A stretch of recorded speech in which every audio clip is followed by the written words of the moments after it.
This thought has been hiding in a dank, juicy fold of my brain since about 2015. Then I saw something recently, and that something dislodged the original thought.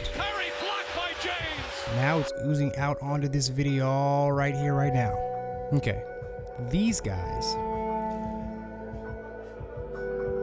basically anybody under 6'3", they do not care if you block their shot. They don't care if you swat that shit to half court. They don't care if you knock it into the stands and knock a poor old lady out. Because see, the way short works is different than the way tall works. Let me make this clear. Let me take this back to hopefully a place that we can all relate to, or maybe you know somebody who can relate to. Every guy who played sports, basketball specifically, except for an extremely small group of people, we were all short at one point in our life. But for some guys not named me, they got plucked from mediocrity by the outstretched hand of nature, genes, the God above, when seemingly one summer day they were gripped by the cranium and stretched out another 6 to 10 inches, in a family sense. See, these chosen few woke up that magical morning in August, realizing that their clothes now fit like sausage casing, and they could barely fit their toes into their shoes. These lucky few had their growth spurt. Truth is, every single guy who ever played basketball was hoping and waiting for that day. The day you woke up and your life was determined. You are going to be in the NBA. At least that's what everybody thinks. It's a magical summer, and then you start school the next year and everybody's looking up at you.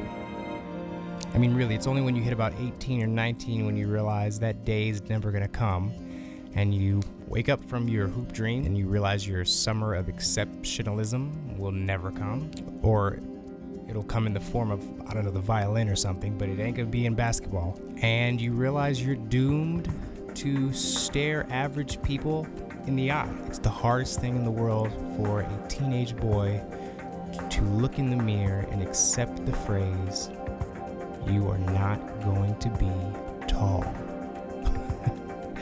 It's funny, but it's true. It is. Even the ones that knew they weren't going to be tall because their parents were short, they still held out hope.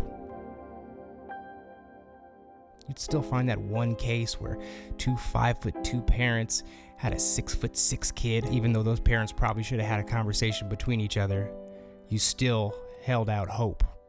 But even in that grave disappointment, some of us are not as deterred as others. Some of them, I knew a few of them, they wore their basketball disability as a badge. It's who they were. And they worked to overcome that. Now, I'm not trying to paint short people as a disadvantage, because it's not really even short. It's short in terms of basketball sense. If you're basketball short, it is a disadvantage on the court. Now, but tall people and short people, talking about basketball people, they both have their hurdles. They both have things to overcome.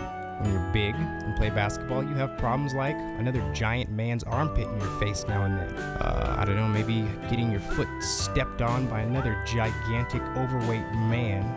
There's all the opportunities to get your groin and chest region blasted over and over again by another man's large behind. That's just how it works in the post. Somebody's always trying to back it up on you. Tall people injuries. Tall people injuries are unique. I mean, they could hurt things like their knee. There's also the other knee, and then both knees. You could hurt both knees. These are the types of things that tall people deal with on the basketball court. So what are the small ball players' problems? What do they have to deal with? Well, some rare times you're leaping from the floor and you're utilizing every bit of your 32-inch vertical leap. You extend your arms to the sky for what may just be your second rebound of the entire game, and some gigantic freak show blocks out the sun and picks the ball out of the air 4 feet above your head. That's the kind of shit that happens to small people.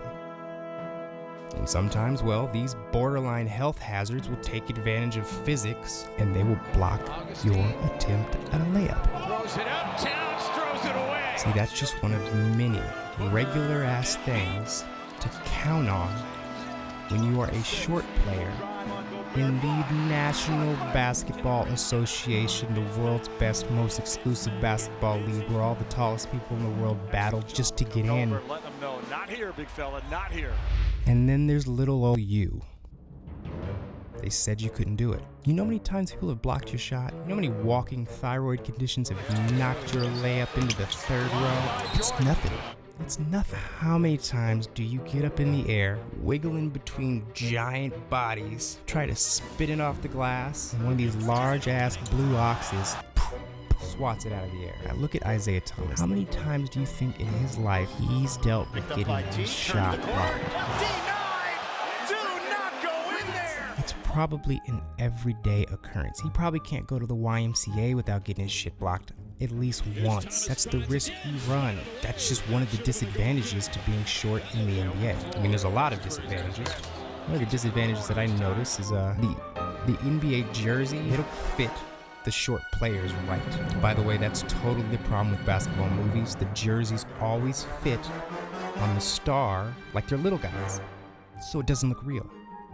See, with normal size NBA players, I guess, we're used to the fabric moving and flowing in a certain way. It moves different.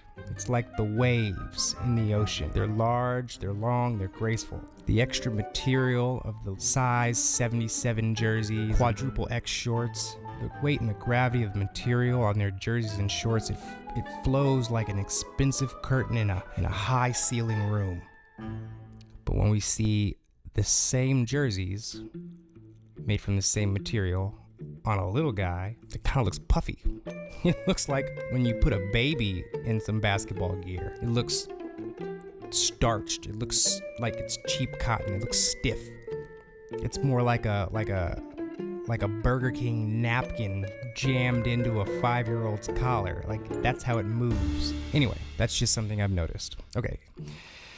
Think about living amongst the groins. Not quite eye level, but just really closely associated with these groins. It's gotta bother them a little bit. It's one of the many things they've gotta overcome. It's like if you sent a deer to live with a pack of elephants. Well, after a couple of weeks, that poor deer is gonna learn a lot about the sensitive anatomy of an elephant. I assume the same goes for our dear friend Isaiah. Anyway, if you've made it this far, you thrive. And you've practiced the delicate art, the precise art of basketball physics, and how to actually get a shot off. Probably get most of your shots off. But he knows, and I know, and you know, and if you don't know, you will know, now you know. There's almost no shot that a little guy takes in the lane that doesn't have the potential to get blocked. They could all get blocked. There's no time where he's coming in over the rim and nobody can reach him. Every shot's coming from under, and there's always an opportunity for it to get blocked. He just has to hope there's little tricks and sleight of hand and pool spins, fool these big dummies. But at least once a game, one of these Homer-esque gargantuans will lumber through and block his shot. And then in the NBA, guess what? There's some actually nimble large people. And these days, everybody's quick. So you know what? It's harder to trick everybody. But everybody likes to get their hand on the little guy's layup. There's no risk. So, I mean, it's all just science. It's just simply going to happen. So you, whoever you are, getting off on blocking little guy's shots, you're not special. You're not. Get over it. Stop looking stupid, celebrating the block shot of a comparably child-sized opponent. It's Bedlam here in Now, Cleveland. there's this case. I know it's in the finals. You can get a little more juiced, but this is the one that really drove me over the edge. Get it out of here. You gotta understand, whether you're growling at the shorter player, whether you're yelling at him, you're not embarrassing him. Them getting their shot blocked is not embarrassing. Them falling down, that's embarrassing. Them getting crossed over, that's embarrassing. That kind of stuff. You blocking their shot, they're so used to that. All they're thinking is on to the next play. You, on the other hand, you're trying to make this a damn top 10 highlight of your career. So, LeBron, when you swat Steph Curry's shot and you look at it, I want you to know, and all of your fans, it's not an accomplishment. It's not.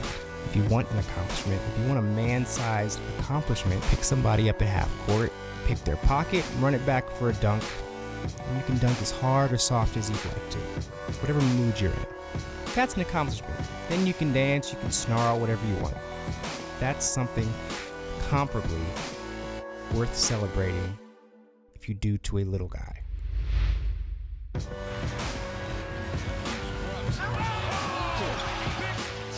Williams the touch pass. Thompson denied. That's how Brady bumps. Big. Oh, Story